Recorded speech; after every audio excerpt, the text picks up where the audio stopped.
Ja się nazywam Marta Pachocka, będę dzisiaj tutaj z wsparciem technicznym przebiegu całej imprezy i mam przyjemność powitać Państwa na seminarium warsztatach w ramach naszego projektu HOCE między kryzysem a normalnością, integracja, wiedza i współpraca Akademii i NGO w praktyce. Zgodnie z tym, co Państwo wiecie także z zaproszenia, to już jest drugie, a zarazem ostatnie w tym cyklu przedwakacyjnym takie spotkanie. Organizujemy je w ramach mikrograntu, współprodukcja wiedzy przez Akademię i NGO w studiach humanitarnych, doświadczenia z regionu Europy Środkowo-Wschodniej, ale że w Akademii i w sektorze NGO lubimy skomplikowane nazwy i długie projekty, to nasz mikrogrant wpisuje się w trochę szersze działanie, o którym być może część z Państwa słyszała.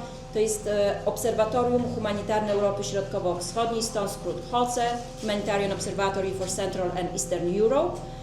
I ważne do zaznaczenia jest, że to jest inicjatywa, całe to obserwatorium humanitarne, jak i nasz mikrogrant. To jest inicjatywa będąca efektem współpracy właśnie środowiska akademickiego i środowiska organizacji społecznych. W Polsce to obserwatorium tworzy z jednej strony konsorcjum migracyjne, Fundacja Ukraiński Dom, Human Constanta i Open Space Works Ukraine, a z drugiej strony właśnie Ośrodek Badań nad Migracjami Uniwersytetu Warszawskiego. I zaczniemy to wydarzenie od oficjalnego otwarcia i wprowadzenia przez profesora Pawła Kaczmarczyka, który jest dyrektorem, jakby jeszcze ktoś nie wiedział, naszego ośrodka, oraz panią prezeskę Fundacji Ukraiński Dom, również jakby ktoś nie wiedział, panią Mirosławę Keryk, więc bardzo Was proszę, Pawle i Mirosiu, o krótkie wprowadzenie w wydarzenie, w tą tematykę, może kilka słów o naszej współpracy, a ja potem przejdę do spraw technicznych. Bardzo serdecznie witam wszystkich Państwa w imieniu Uniwersytetu Warszawskiego, oczywiście Ośrodka Badań nad Migracjami. I niezwykle się cieszę z tego kolejnego już spotkania, ale też cieszę się bardzo z tego, że to grono jest tak liczne, ale też jest to grono znakomicie już sprawdzone i grono, z którym rozmawiamy od wielu lat i to mam wrażenie, że rozmawiamy z dużym powodzeniem i z dużymi sukcesami. Ja nie będę Państwa zamęczał tym swoimi wystąpieniami, bo rozumiem, że istotą tego naszego spotkania jest dzisiaj to, co Państwo będziecie wypracowywać między sobą, ale chciałem odwołać się do, to zresztą najłatwiejsze, do tego, co jest w samym tytule, bo ten tytuł jest niezwykle ważny też dla nas jako do ośrodka, ale też dla mnie, nie ukrywam. Zacznę od pierwszej części, a mianowicie sformułowania między kryzysem a normalnością. Ja osobiście bardzo bym chciał, żebyśmy przestali rozmawiać o migracjach w Polsce, czy migracjach związanych z Polską jako czymś, co jest zjawiskiem wyjątkowym, kryzysowym, czymś, co wymaga wyjaśnienia, ale żebyśmy starali się maksymalnie normalizować zjawiska migracyjne i traktować je jako coś, co jest już i będzie normalną częścią naszej rzeczywistości. Mam wrażenie, że i chyba też o tym Państwo będziecie rozmawiać, że nie jest to ułatwiane zarówno nam badaczom, jak i osobom, które pracują dla organizacji pozarządowych. Ta atmosfera wiecznego, ciągłego kryzysu, tworzenia rozwiązań, które są przejściowe, tymczasowe, niedoskonałe. To na pewno nie pomaga i miejmy nadzieję, że to spotkanie dzisiaj będzie służyło wypracowaniu jakichś być może sugestii, rekomendacji w tej mierze. I dlatego szczególnie istotna jest też druga część, teraz do niej przechodzę, a mianowicie współpraca. Oczywiście my w ośrodku skupiamy się przede wszystkim na realizacji doskonałych badań naukowych. Świadomie użyłem słowa doskonałe, bo aspirujemy do tego, żeby one były jak najlepszej jakości, ale też naszą misją jest to, żeby tą wiedzą się dzielić i żeby próbować oddziaływać na rzeczywistość. I nie ukrywam, że dla nas największą wartością jest współpraca z organizacjami pozarządowymi. Wydaje się, że mamy sobie wiele do dania, wiele się możemy od siebie nauczyć i też zawsze, kiedy jesteśmy potrzebni, służymy naszą wiedzą, wsparciem, jeżeli takie jest możliwe. Więc dzisiaj zakładam, że to nie będzie wymiana, właściwie, że będzie to wymiana, a nie proces jednostronny. Więc bardzo serdecznie raz jeszcze wszystkich Państwa witam, dziękuję za obecność i mam nadzieję, że to będzie bardzo ciekawe i owocne spotkanie. I przekazuję głos już Mrozie. Dzień dobry. Przyznam, że tutaj też chciałam się odnieść do tytułu. Był pierwszy, to ja się też odniosę, ale może trochę w innym kwestii. Też bardzo dziękuję za przybycie. Mam nadzieję na owocne dzisiejsze spotkanie i tutaj też nie będę zabierać ekspertom mi czasu. Pomyślałam tylko w kontekście tego, w integracji, może się odniosę do tego i dla nas, no ja jestem migrantką, dla nas to jest zawsze wyzwanie, kiedy jesteśmy zintegrowani albo kiedy nas uważają za zintegrowanych i mi się wydaje, że to jest takie pytanie, które ciągle mam wrażenie, że my coraz dalej czujemy, że niezależnie jak jesteśmy zintegrowani, to społeczeństwo, jak społeczeństwo nas widzi i widzi nas na przykład jako nie część społeczeństwa. No i tutaj przyznam ostatni przykład Wiktorii Herun z Lublina, z Urzędu Miasta, która jest wicedyrektorką, jeśli się nie mylę, Departamentu Współpracy Międzynarodowej, strategii, którą znam już dawno, ona jest super aktywna i w ogóle i tutaj, nie wiem, polityczna partia zdecyduje, że będzie robić nagonkę i wykorzysta ją jako tą osobę, która niby sprowadza migrantów do Polski i robi nagonkę w ogóle jak Ukrainka może być w Urzędzie Miasta i w ogóle jakim cudem, czyli jakby faktycznie zrobiąc na pustym miejscu, faktycznie pokazując, no nie jesteście tu mile widziani, w ogóle trzeba was wszystkich wyłączyć z życia społecznego, z zajmowania miejsc pracy też w końcu na wspólne dobro.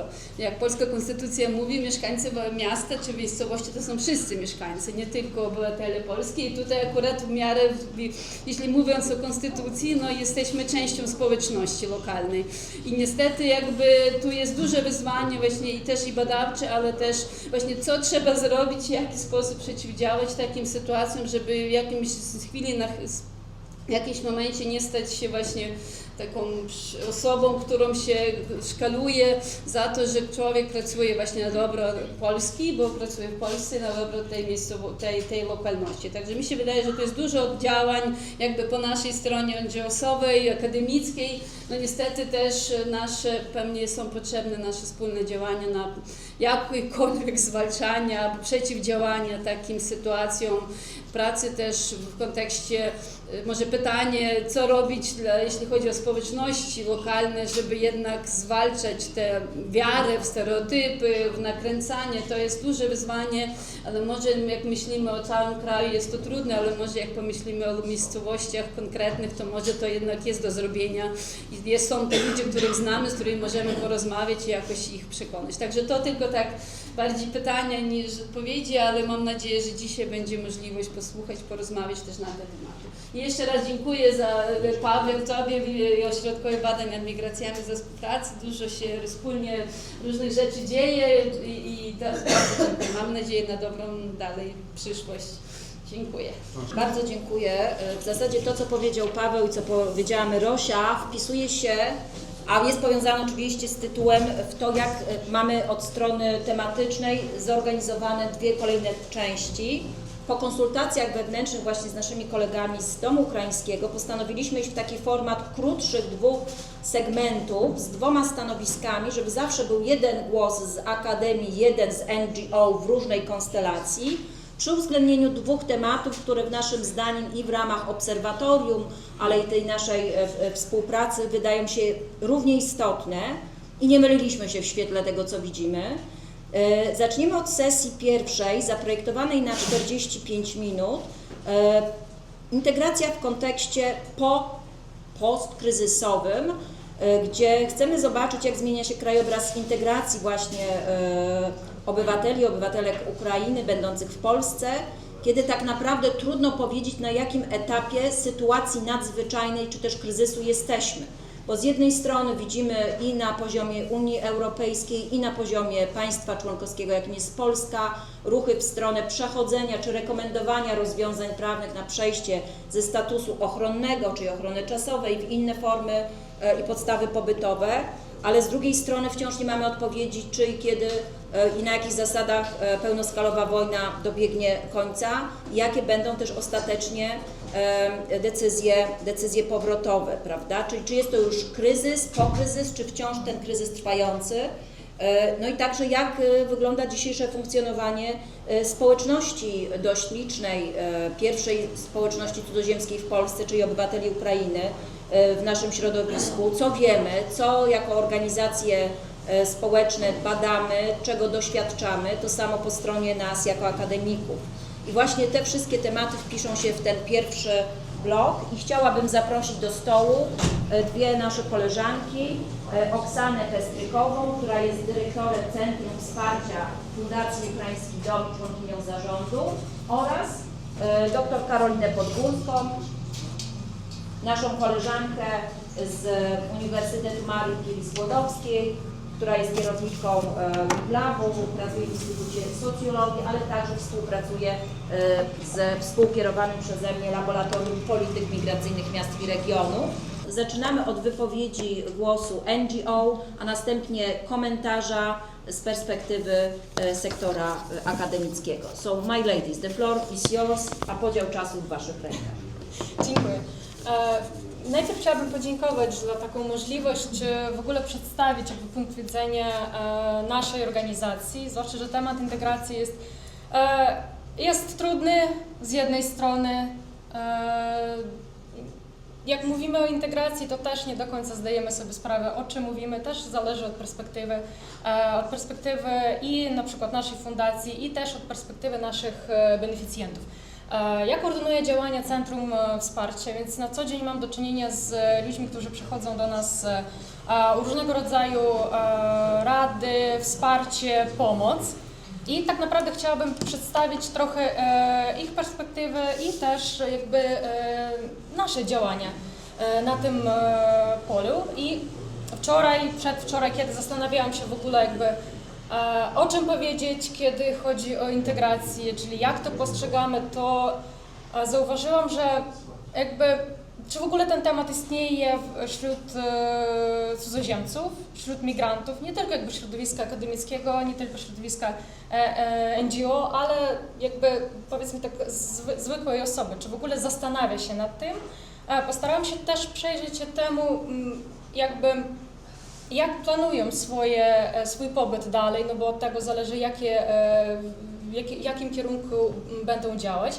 No i też właśnie to wystąpienie teraz to też była taka świetna okazja do tego, żeby spojrzeć na to, co się działo w ciągu tych prawie 4 lat i zobaczyć, jakie pytania stawiały nam te osoby i w tym kontekście właśnie tej integracji.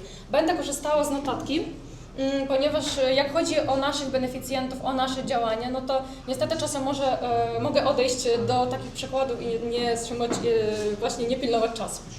Więc obecnie znajdujemy się w dosyć takim ciekawym momencie, no bo państwo komunikuje, że wracamy do normalności, mamy ustawę wygaszającą, specustawę właśnie o ochronie czasowej.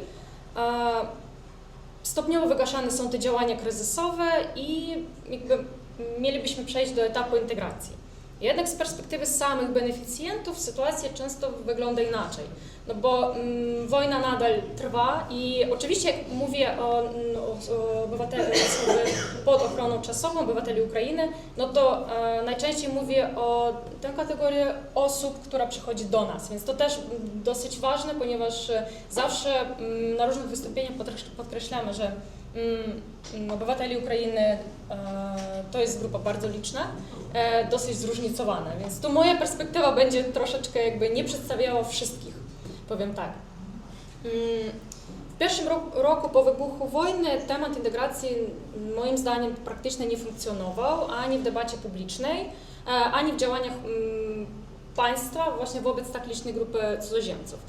Dominowała logika interwencji kryzysowej, czyli zapewniamy najpierw zakwaterowanie, szybka pomoc finansowa, dostęp do edukacji, ochrona zdrowia i też ogromna mobilizacja społeczeństwa przyjmującego. Sama konstrukcja specustawy i ochrony czasowej komunikowała, że to jest pobyt tymczasowy. Ta tymczasowość dla nas jest tutaj bardzo ważna. Rozumiały to zarówno instytucje państwowe, społeczeństwo przyjmujące, no i też osoby, które znajdują się pod ochroną czasową. No skoro jest ochrona czasowa, czyli ma pewien czas, kiedy ma się skończyć. Więc beneficjenci tej ustawy też to rozumieli. I to też jakby było widać w ich powiedzmy tak zachowaniu, że widzieliśmy wtedy, że nie wszyscy dzieci uczęszczali do polskiej szkoły wtedy, bo było pozwolenie na to, żeby mieć możliwość uczęszczać do szkoły w ukraińskim systemie edukacji. Również wskazywała na to praca, że czasem to była praca też dorywcza.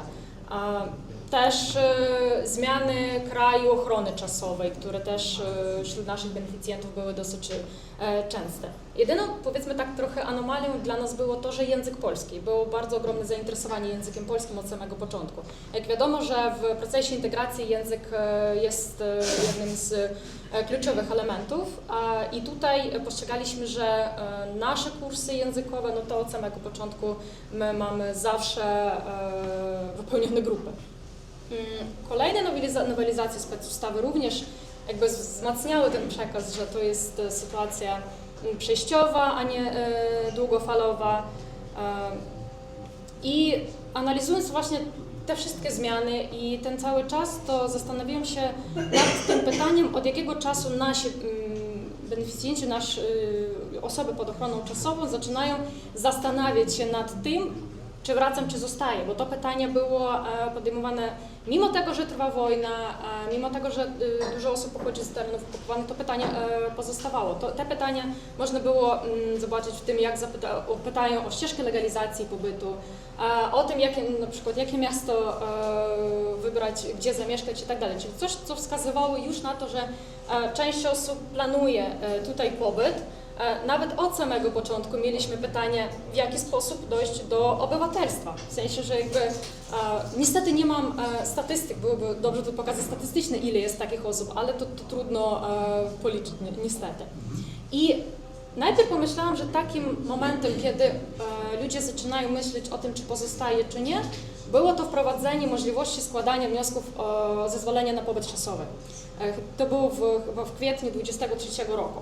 Jednak potem przypomniało mi się, że nie było bardzo dużo, nie było fali, jak teraz mamy, o której później powiem, fali tego, że wszyscy składają wnioski o kartę pobytu. Jednak pytania o tym, czy zostaje, czy nie, pojawiło się podczas tego, kiedy został wprowadzony obowiązek szkolny, kiedy dziecko miało już uczęszczać do polskiej szkoły i tutaj my, nasi eksperci, nasi konsultanci widzieli, że jakby ludzie zastanawiają się, czy jednak zostaje, czy dziecko idzie do polskiej szkoły, czy jak jest jeszcze możliwość do szkoły, która łączy i polski i ukraiński system edukacji, model. Więc i to było takim moim zdaniem kluczowym momentem w tym. I teraz jak chodzi o normalność, czy nową normalność, mając też doświadczenie covidowe, bo wtedy też się mówiło o normalności i tak naprawdę podczas kiedy ogranicza się to wsparcie socjalne, cudzoziemcy też ci pod ochroną czasową mają korzystać ze standardowych mechanizmów legalizacji pobytu. Z perspektywy instytucji fala kryzysu minęła, jednak z perspektywy człowieka nie. Nie dla wszystkich, powiem tak, bo osoby, które pochodzą z terenów okupowanych, wojna nadal trwa. Mimo jakby różnych narracji, to też jakby nie każdy rozważa powrót właśnie i nie musi tego robić. Jednak my widzimy, że są grupy, dla których ten kryzys nadal trwa. Co więcej, kiedy ochrona czasowa, powiedzmy tak, oficjalnie się skończy, to dla nich ten kryzys zostaje. I też ten kryzys moim zdaniem też jest trochę byłoby mniej tej niepewności, tej tymczasowości, skoro by mieli więcej informacji, bardziej takie, która by dawała możliwość planować dalej. Czyli jedna sprawa, kiedy stabilizujemy tutaj swój pobyt w ciągu tych pierwszych lat, dalej mniej więcej z pomocą naszych działań w sumie, nie tylko naszych, mówię tutaj o sektor pozarządowy, to, że staramy się stabilizować i adaptować te osoby, no to jak chodzi o integrację, no to ja na przykład widzę, że najczęstsze pytanie to jest, jak długo jeszcze będzie ochrona czasowa w znaczeniu legalizacji pobytu. W sensie, jak długo ja będę tutaj legalnie. Dopóki cudzoziemiec nie ma odpowiedzi jasnej na to pytanie, no to niestety planowanie dalszego życia, dziecko w szkole, praca, wynajem mieszkania czy kupno mieszkania też, ona jest po prostu zawieszona. I my na przykład z naszego punktu widzenia też widzimy to, że już takie odpowiedzi na pytanie, co będzie po marcu 2027 roku, co będzie, czy liczy się pobyt do tego okresu długoterminowego, już w sumie mogą jakby te informacje pojawić się. Chodzi mi tutaj o oficjalne interpretacje, czy będzie się liczyło, czy nie. Bo teraz to jest najbardziej częste pytanie, zwłaszcza w kontekście słynnej karty cukor, która jakby miałaby zapewnić to przejście od tej ochrony czasowej do już takiego legalnego, powiedzmy tak standardowego legalnego pobytu. I też nie wiemy, czy to się liczy do tego terminu.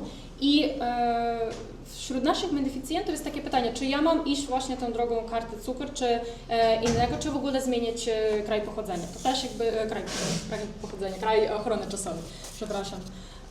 I te pytania pojawiają się w sumie po każdej nowelizacji specustawy i to, że to jest tymczasowe, to nie dawało dalszego planowania. Czyli z perspektywy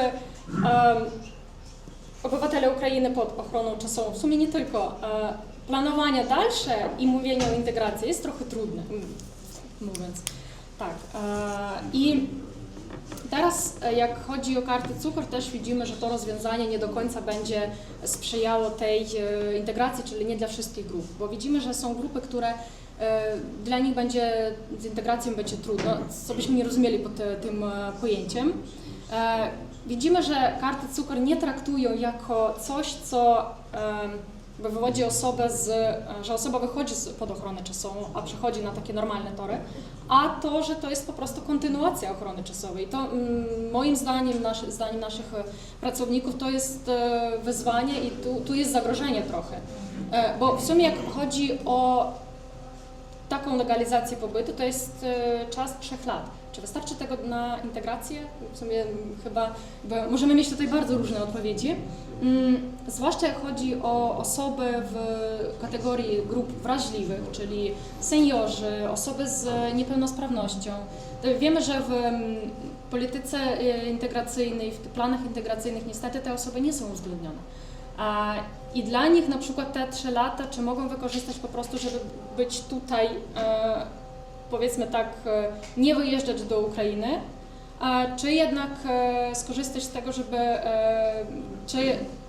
czy będzie oferta dla takich osób. Więc tutaj mam więcej pytań niż odpowiedzi, no bo w takich sytuacjach, jak my widzimy, te osoby niestety nie mają możliwości budowania takich więzi społecznych, które mogą być dla nich potem wsparciem. Też widzimy, że my nie wiemy, co będzie za 3 lata, więc tutaj oczywiście, że jak opisuję tę sytuację, to nie jest jakby sytuacja całej grupy, a jest to tylko grupy wrażliwych. I tutaj niestety jakby w polityce integracyjnej nie widzimy jakby możliwości. Co gorsze, o czym się nie mówi, że jak będą powroty, no to w polityce migracyjnej i powrotowej Ukrainy też to pytanie nie jest, nie ma też na niego odpowiedzi, powiem tak. I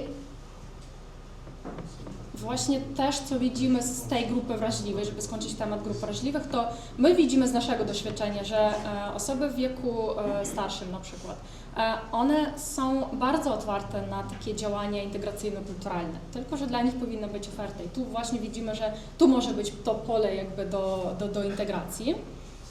Następny taki temat, który u nas się pojawił, to jest edukacja. Że czy wracamy do jakby tej normalności, czy nie, my widzimy trochę, że nadal funkcjonuje szkoła trochę częściowo w tej logice kryzysowej jednak, że nie są przygotowane długofalowe integracje uczniów z doświadczeniem migracyjnym. Mimo tego, że szkoła jest miejscem z ogromnym potencjałem integracyjnym, są programy oczywiście, które mogą wspierać dzieci z doświadczeniem migracji. To właśnie to jest ten projekt Przyjazna Szkoła, który my też teraz realizujemy, ale na co się napotkaliśmy jako taki problem, to jest dosyć trudno zaangażować te szkoły do tego programu, żeby korzystały z tego wsparcia. To jest wsparcie psychologiczne, psychospołeczne różnego rodzaju i tu my widzimy jako organizacja, która chce pomagać i wejść trochę w szkoły i wspierać, no tutaj niestety to mamy trochę tak, nie to, że opór, ale chcielibyśmy więcej tego zaangażowania. Również kolejnym miejscem jest uczelnia, zwłaszcza młodzież studencka jest dosyć, to jest też to miejsce, które ma ogromny potencjał, ale na przykład do tej pory studenci, którzy znajdują się pod ochroną czasową, nie mogą legalizować swojego pobytu. W sensie w ramach innych możliwości stabilnych, czyli dla nich to nie jest, z naszego punktu widzenia to nie jest do końca logiczne, skoro tutaj my możemy akurat mieć bardzo dobrze zintegrowaną grupę, ale w perspektywie czasowej planowania dalszego pobytu oni tutaj nie mają takiej pewności w ogóle. I na sam koniec chciałabym jeszcze powiedzieć też takich parę rzeczy o takim największym problemem, który my widzimy, że integracja jako proces dwustronny. My widzimy ogromne zmiany w ciągu ostatnich 4 lat, jak zmienia się Warszawa, w sensie dostępność tych usług publicznych, że te rozwiązania, które powstały w związku z tym, że jest liczna grupa osób cudzoziemskich, na przykład, nie wiem, asystenci międzykulturowi, asysta w szpitalach, albo różnego rodzaju, albo wsparcie też językowe w placówkach, instytucjach administracyjnych, publicznych, że to można wykorzystać, rozszerzyć to i zrobić częścią tych takich działań, które naprawdę wspierają i pomagają czuć się komfortowo. A właśnie jak chodzi o integrację, to bardziej się mi kojarzy, że to poczucie komfortu jest bardzo ważne tutaj w tych pytaniach. Jednak, i to chyba będzie moja ostatnia taka teza, to, że to, co my widzimy i na co napotykamy się jako na problem, to jest zaangażowanie społeczeństwa przyjmującego. W realizacji naszych projektów na przykład my też widzimy, że tworzenie takiej przestrzeni, ono musi być z obu stron. I jak zaangażować społeczeństwo przyjmujące, to też pytanie, jakie jest społeczeństwo przyjmujące, ale jak go zaangażować i w jaki sposób tworzyć te miejsca integracji, to jest dla nas jeszcze takie otwarte pytanie. Dziękuję. Mam nadzieję, że...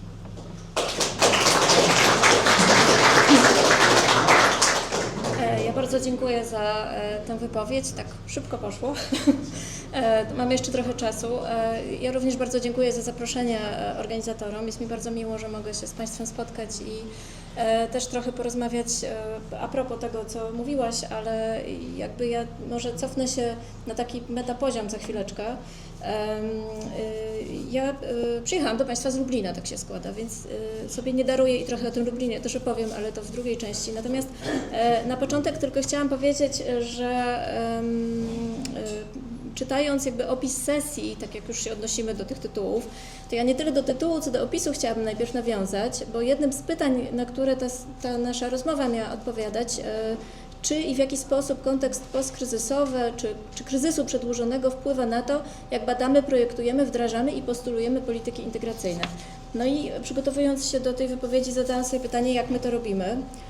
Więc doszłam do wniosku, że badamy te polityki coraz częściej w sposób taki innowacyjny, czyli angażując takie metody, które dotychczas nie były stosowane, pewnie będziemy o tym w drugiej części mówili więcej, na przykład metody partycypacyjne, które angażują zarówno migrantów, jak też właśnie tą społeczność przyjmującą, o której była mowa, żeby te badania trochę nie były tylko takim oglądem rzeczywistości, ale pewnym współtworzeniem i wspólnym wytwarzaniem wiedzy, do którego to działania są potrzebni też różni aktorzy. Jak projektujemy te polityki integracyjne? Myślę, że projektujemy je bardzo ostrożnie. I to jest chyba takie słowo, które opisuje projektowanie polityki integracyjnej zarówno na poziomie centralnym, co się dzieje aktualnie, ale w bardzo taki sposób nie wiem, czy długotrwały, czy taki no po prostu ostrożny, ale też na poziomach lokalnych. Mam tutaj na myśli przede wszystkim to, co dzieje się w miastach, które każdorazowo dość mocno się namyślają nad tym, co mogą, a czego nie mogą i czy działania, które podejmują, choćby je bardzo chciały podjąć, są słuszne w danej sytuacji i w danym kontekście, bo być może one mogą tak naprawdę zaszkodzić zamiast poprawić sytuację, tak jak nam się wydawało na początku. Jak postulujemy te polityki? Postulujemy je, powiedziałabym, stale, to znaczy no my uważamy tutaj jako Akademia, tak, w tym momencie mówię w takim jakby imieniu tego sektora, uważamy, że one powinny być tworzone i że to jest oczywiście ważne. Natomiast jak je wdrażamy, Akademia jako taka wdrażać oczywiście polityki nie będzie, natomiast fakt, że wytwarza wiedzę i próbuje tę wiedzę przekazywać do tych innych aktorów i jakby funkcjonować w tym skomplikowanym świecie różnych aktorów procesów migracyjnych, to jest chyba ten wkład. Natomiast w jakimś sensie wdrażają polityki integracyjne organizacje. Właśnie przez to, że podejmujecie Państwo ten cały wysiłek wchodzenia w te niezagospodarowane obszary, którymi nie ma się komu zająć, ale też tak jak gdzieś mówiła jeszcze wcześniej, jak dyskutowałyśmy, gdzie są dublowane pewne funkcje państwa, no co zresztą widzieliśmy przez ostatnie parę lat, szczególnie w tym właśnie kryzysowym okresie.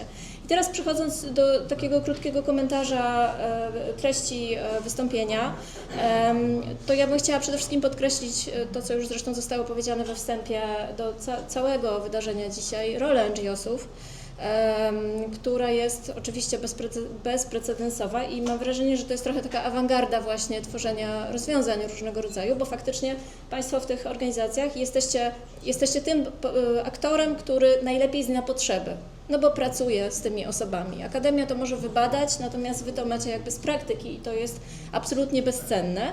I tutaj też była mowa o tym, że przez długi czas w debacie publicznej nie było mowy o integracji, tylko była mowa o tej reakcji i tej recepcji, tak jak myśmy to nazywali, właściwie to się kręciło wokół recepcji.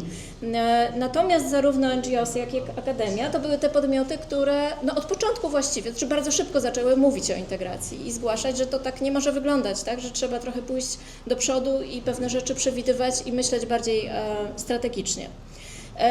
Chciałabym się też odnieść do tej tymczasowości, o której tutaj była mowa i zwrócić, tak właściwie podsumować tylko, że zwrócić uwagę na to, że to jest taka podwójna tymczasowość, bo z jednej strony ona dotyczy tego, że tak jak było mówione, wojna się nie kończy i jakby nie wiemy wszyscy, niestety nikt, nie mamy tutaj srebrnej kuli, takiej magicznej, nie srebrnej, magicznej kuli, z której byśmy wiedzieli, kiedy to się zakończy, ale z drugiej strony właśnie jest ta niepewność związana też z pobytem, z tymi zróżnicowanymi przepisami, z tym, jak powiedziałaś, że jest wiele pytań, którą iść drogą, ponieważ tych ścieżek jest dużo. I teraz jak wybrać tę ścieżkę, jak swoją sytuację w ogóle ocenić z perspektywy osoby, która tutaj przyjechała i musi podjąć jakieś decyzje, to jest bardzo trudne, więc ta podwójność, w której ludzie znajdują się, ci, którzy przyjechali z Ukrainy, jest taka bardzo widoczna i dodatkowo trudna. Pojawiło się tu gdzieś też takie określenie, i mówiliśmy dzisiaj o normalizacji i o tak zwanej nowej normalności. Ja się trochę zaczęłam zastanawiać, czym jest nowa normalność, no bo to zakłada, że była jakaś stara normalność i nie mam odpowiedzi na to, tak jakby rzucam ten wątek do refleksji, bo rozumiem, że mówimy raczej o tym, co było przed kryzysem, czyli że teraz mamy nową normalność, w międzyczasie był kryzys, a wcześniej była jakaś stara normalność, to może zadajmy sobie pytanie, jaka ona była, czy to, bo chyba nie uważaliśmy też, że różne rozwiązania były takie, jakie powinny być, też je chcieliśmy zmieniać, tak, więc pytanie, czy ta nowa normalność też różni się od tego, co było wcześniej, czy ona jest taka sama, w jakim my punkcie jesteśmy. Ja się temu przyglądam jakoś tak szczególnie ze względu na to, że tak zawodowo zajmuję się, jestem socjologiem i przyglądam się zmianie społecznej, po prostu, która zachodzi w jakiejś takiej dłuższej perspektywie, więc te przemiany są szczególnie jakoś interesujące. Pojawił się też jeszcze jeden wątek, taki bardzo ciekawy, o którym tutaj powiedziałaś teraz, w kontekście edukacji. Jeśli dobrze zrozumiałam, że organizacje też zgłaszają pewną trudność w dostępie do tego sektora, jakby, tak, do placówek edukacyjnych, żeby podejmować pewne działania. I to jest coś, co wybrzmiewa też w innych badaniach, w których miałam ostatnio przyjemność uczestniczyć. Tak, rzeczywiście w różnych miejscach organizacje mówią, że chciałyby więcej, natomiast to wejście, tak, i możliwość realizacji Jak już rzeczy. wchodzimy, no i są te działania takie wspierające, no to wtedy ta współpraca jest dosyć efektywna. Tak, ale jest jakaś taka bariera, prawda, że to po prostu mogłoby się tego więcej, jest potencjał, jest możliwość, natomiast odbywa się tego niedużo. W kontekście integracji i różnych jej wątków związanych z dwustronnością i tak dalej, no wiemy, to już też wspominałam, że toczą się prace nad strategią ogólnopolską. To jest wszystko ostrożne, jeszcze nie wiemy, jak to ostatecznie będzie wybrzmiewało. Natomiast teraz chciałabym się jeszcze trochę na taki właśnie metapoziom przenieść, czyli wrócić do wątku, który trochę to wszystko podsumuje. Nie wiem, czy zbyt, czy pozytywnie, czy niestety nie.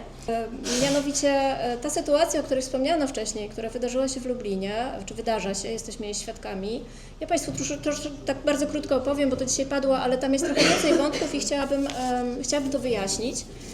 Otóż, tak jak powiedziała Mrosia Keryk, w Lublinie nastąpiła w tym tygodniu taka fala hejtu i różnych nieprzyjemnych sytuacji związanych z jednej strony z osobą wspomnianej tutaj Wiktorii, która jest urzędniczką pracującą w jednym z departamentów Urzędu Miasta od 15 lat w Lublinie i która zajmuje się generalnie takim obszarem, który od tych 15 lat i troszeczkę wcześniej w Lublinie został uznany za taki jeden z konstytuujących jakby w ogóle charakter miasta, czyli akademickością miasta. W mieście jest 9 uczelni wyższych, to jest dużo jak na 350-tysięczne miasto, które postawiły sobie za cel, że będą między innymi chciały budować swoje marki na tym, żeby przyjeżdżali ludzie z całego świata i studiowali. I to się udawało. Natomiast oprócz tego, że sprawa dotyczy Wiktorii, wobec której pojawiła się krytyka, Wiktoria nagrała taki wywiad już jakiś czas temu, to nie jest świeża rzecz, w którym opowiadała o tym, że do Lublina przyjeżdża rzeczywiście coraz więcej studentów zagranicznych, w tym bardzo dużo studentów z Afryki i że widoczne jest to, że oni zaczynają przyjeżdżać ze swoimi rodzinami. To faktycznie jest widoczne w mieście, że takie osoby się pojawiają, tworzą się też związki mieszane itd., itd. Przede wszystkim jedna z uczelni medycznych ma odpowiednie umowy i ci studenci przyjeżdżają. Oni najczęściej później wyjeżdżają, ponieważ nie ma wystarczającej ilości miejsc, żeby praktyki medyczne odbyli, więc jakby jadą to robić w innych państwach, no to jest w ogóle jeszcze inny temat. Więc pojawił się ten wątek tych studentów z Afryki i właściwie to są dwie sprawy, które się tutaj mieszają. Z jednej strony sprawa Wiktorii, która jest zatrudniona jako urzędniczka w polskim urzędzie miasta, w polskim mieście, a Wiktoria jest z pochodzenia Ukrainką, a z drugiej strony sprawa tych studentów ukraińskich, afrykańskich, którzy przyjeżdżają i jak to przeciwnicy mówią, zasiedlają nam miasto, tak? Cudzoziemcy zasiedlają nam miasto. Całą tą sprawę podniosły środowiska prawicowe i zaczęły to robić w bardzo niewybredny sposób. W taki, po pierwsze był to personalny atak na Wiktorię. Jej wizerunek jest wykorzystywany wszędzie. Jeśli Państwo gdzieś dotrzecie jakby do tych materiałów, to zobaczycie, jak to jest wykorzystywane w sposób po prostu okropny. Jest to czysty hejt i on jakby nie zatrzymuje się tylko na tym, co się dzieje w internecie niestety. Brzmiały oczywiście środowiska prawicowe, skrajnej prawicy, ale też pod tymi postami, które gdzieś tam w mieście różne media zaczęły temat podejmować, zaczęło się pojawiać masa komentarzy. Zdaje się, że od mieszkańców, bo występowali tam ludzie, to nie wszystko były fejkowe profile, na pewno. Więc Urząd Miasta zaczął odbierać telefony różnego rodzaju od zaniepokojonych mieszkańców, którzy zaczęli mówić, że oni nie pozwolą, żeby w Lublinie działy się takie rzeczy, więc to jakby przeszło z tego internetu do takiej sfery trochę bardziej rzeczywistej. Jeszcze taka ostatnia wisienka na torcie. W ten weekend w Lublinie odbywa się Festiwal Kultury Afrykańskiej, który jakby stał się też takim w ogóle mottem tego wszystkiego, że no przyjeżdżają ci ludzie z Afryki i jeszcze będą mieli swoje święto na dodatek na ulicach, w ogóle będą się w centrum miasta pokazywać. Jest to festiwal, który się odbywa co roku od x lat, nigdy nie wzbudzał żadnych kontrowersji. No i teraz trochę ja jestem w emocjach troszeczkę, bo my żyjemy tym wszyscy bardzo przez ten tydzień. Jesteśmy zbulwersowani, jesteśmy oburzeni i różne działania podejmujemy, żeby temu zaradzić. Natomiast ja bym chciała tak trochę zanalizować, żebyście Państwo zrozumieli, co tam się wydarzyło tak naprawdę z perspektywy jakby z boku. Po pierwsze, zaatakowana została osoba personalnie i to jest osoba, która jest pewnym symbolem w tym mieście, bo Wiktoria jest bardzo cenioną urzędniczką, bardzo osobą taką docenianą i taką, która ma ogromne zasługi i jakby nie znam osoby, która by cokolwiek mówiła złego na temat jej pracy, więc jakby atakowanie jej to jest takie trafienie kulą w płot troszeczkę, z perspektywy ludzi, którzy mieszkają w mieście.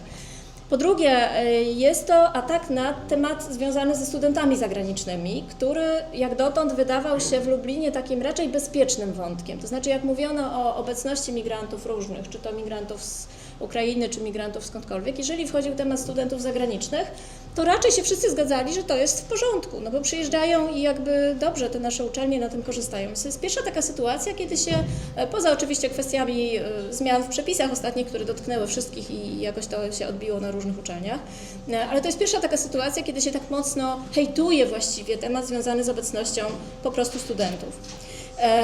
A tak jak mówiłam wcześniej, kwestia akademickości to jest taka kwestia związana z tożsamością tego miasta, w związku z czym to jest taki atak trochę na tożsamość Lublina. No, kolejna sprawa to jest kwestia związana z obecnością tych migrantów z Afryki jako takiej. Jest to atak też na politykę urzędu prowadzoną w kontekście pewnej otwartości i tutaj trzeba Państwu wiedzieć, że Lublin to jest miasto, które już w tym momencie to 20 lat działa bardzo, bardzo konsekwentnie, ale to jest właśnie świetna charakterystyka, jakby świetny przykład może tak. Lublin jest świetnym przykładem tego, jak politykę się robi ostrożnie, ponieważ tam dotąd nie powstała żadna strategia integracyjna, taka, która by była położona na biurku i byśmy powiedzieli, ok, mamy dokument, w którym jest jasno napisane, że robimy to i to.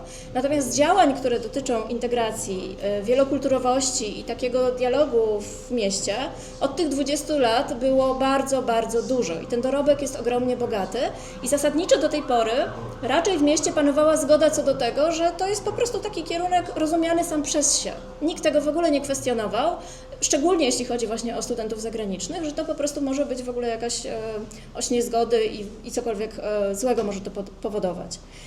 No i wreszcie jest tu jeszcze jeden wątek, który może nie jest zrozumiały gdzieś w innych regionach, czy też w innych regionach byłby, a może niekoniecznie w Warszawie.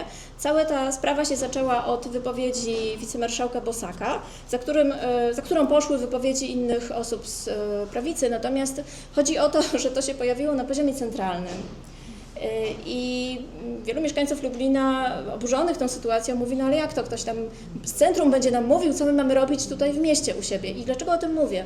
Bo my w badaniach migracyjnych od dłuższego czasu, długiego już czasu przyglądamy się tak zwanemu lokalnemu zwrotowi w badaniach, to znaczy w tworzeniu w ogóle polityk migracyjnych, integracyjnych, gdzie miasta stały się takimi jakby nie na bazie przepisów, no bo one tutaj są dyskusje, co ustawa o samorządzie pozwala, na co nie pozwala, ale miasta stały się trochę takimi autonomicznymi ośrodkami zarządzania tą integracją, no bo wszyscy mówią, że integracja się dzieje na poziomie lokalnym, to tam trzeba prowadzić działania, to tam działają organizacje, przecież organizacje po prostu pracują lokalnie, w związku z czym to były takie laboratoria właśnie przyglądania się tym różnym rozwiązaniom, no i nagle przychodzi ktoś z centrum i mówi temu miastu, bo tam się pojawiły takie wypowiedzi, Lublinianie, co z wami nie tak, że wy sobie pozwalacie na to, żeby ktoś przyjeżdżał i wam tutaj meblował miasto. Więc to jest taki argument, który wiele osób doprowadził do naprawdę takich wysokich emocji, że to tak nie może być, bo my wiemy, co robimy w tym mieście, wiemy, dlaczego to robimy od dłuższego czasu i to jakby nie może się kończyć w ten sposób.